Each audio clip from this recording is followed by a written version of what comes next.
السلام علیکم ناظرین اور سامعین، آج ہم آپ کو اس اولیاء کرام کی زیارت کرائیں گے جن کا نام ہے محبوب شاہ سرکار۔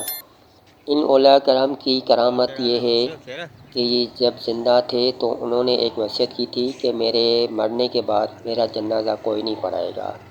تو اس بات کے اوپر ہم وضاحت کریں گے آگے چل کے۔ اگر آپ لوگوں نے ہمارا چینل سبسکرائب نہیں کیا ہے تو برائے مہربانی ہمارے چینل ہیرا ٹی وی 1 کو سبسکرائب کر دیں، لائک کر دیں، شیئر کر دیں اور بیل کے آئیکن کو پریس کر دیں تاکہ ہر آنے والی ویڈیو سب سے پہلے آپ دیکھیں۔ تو دوستو، ہماری کوشش یہی ہوتی ہے کہ ہم آپ کو ایسے مزارات کی زیارت کرائیں جہاں تک آپ پہنچ نہیں سکتے ہیں۔ بڑی مزارات جو ہیں ان کی تو ویڈیوز آپ دیکھتے ہیں یوٹیوب پہ، مگر جو چھوٹے شہروں میں بڑی مزاریں ہیں، بڑی ہستیاں ہیں، ان کا دیدار بھی ہم آپ کو کراتے رہیں گے۔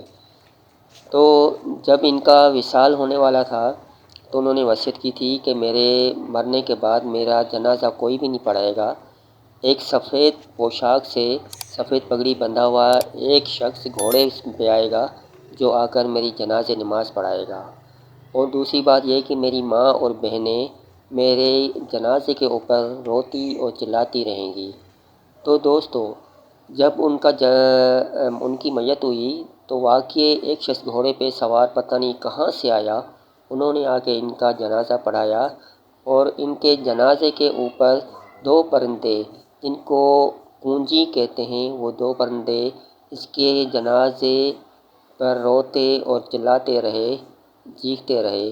تو لوگوں کا کہنا ہے کہ شاید وہی دو پرندے اس کی ماں اور بہنیں ہیں جن کی وضاحت اس اولیاء کرام نے اپنے مرنے سے پہلے کی تھی۔ تو دوستو، قصے تو بہت ہیں اس اولیاء کرام کے، مگر مختصر یہ قصہ تھا جو میں نے آپ کو بتایا ہے۔ اللہ تعالی ہم سب کو اس کی زیارت نصیب کرے۔ یہ دولت پور شہر میں واقع ہے۔ محبوب شاہ سرکار، محلہ محبوب شاہ، اس کے نام سے ہی وہ محلہ مشہور ہے۔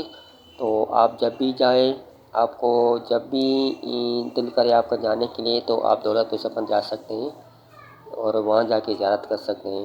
تو دوستو، یہ تھی آج کی ہماری ویڈیو۔ امید ہے کہ آپ کو بہت ہی اچھی لگے گی، اور آپ اپنے لیے بھی دعا کریں اور ہمارے لیے بھی دعا کریں تاکہ اللہ تعالی ہم سب کے لیے آسانیاں پیدا کریں۔